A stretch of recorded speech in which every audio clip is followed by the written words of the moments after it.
جب ابن آدم کا انتقال ہوتا ہے تو لوگ یہ کہتے ہیں اس نے پیچھے کیا چھوڑا، لیکن فرشتے کہتے ہیں اس نے آگے کیا بھیجا۔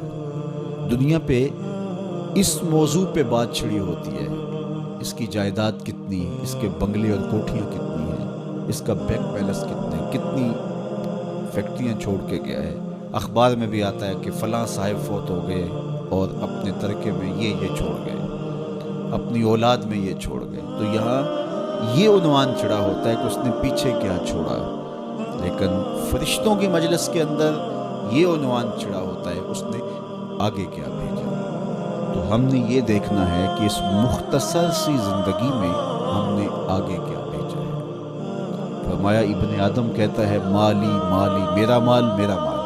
اس کا مال وہی ہے جو اس نے کھایا اور ضائع کر دیا، پہنا اور پرانا کر دیا، یا اس نے آگے بھیج دیا۔ یہ 3 مال اس کے ہیں، باقی اس کا نہیں ہے، باقی اس کے وارثوں کا ہے، اور وہ آنکھ بند ہوتے ہی ترکہ ہو جاتا ہے۔ اور یہ جو بہت بڑا نام تھا، بہت بڑی شناخت تھی، بہت بڑے عہدے اور منصب کا مالک تھا، یہ روح نکلتے ہی میت بن گیا۔ اب ہر کوئی یہ کہہ رہا ہے کہ میت کو اتنے بجے دفن کریں گے، میت کو غسل دیا جا رہا ہے، ڈیڈ باڈی ہاسپٹل میں پڑی ہے، ڈیڈ باڈی وہاں سے چل پڑی ہے۔ تو یہ عنوان چھڑے ہوتے ہیں۔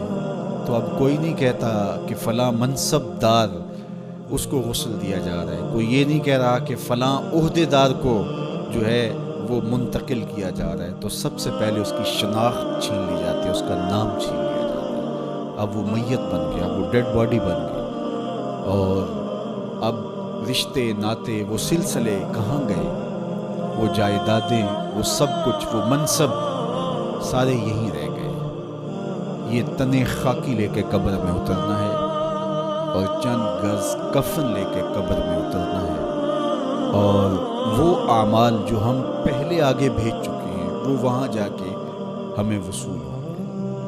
اور اگر ہم اس جہان کے لیے یہاں پہلے کچھ نہیں بھیجا تو یہاں سے تو کچھ ساتھ نہیں لے کے جائیں گے۔ واحد لباس کفن ہے جس کو جیب نہیں ہوتی۔ اگر کوئی کسی کے کفن میں جیب لگا کے اس میں درہم، دینار اور ڈالر ڈال بھی دے تو پھر بھی وہ سکہ وہاں نہیں چلے گا۔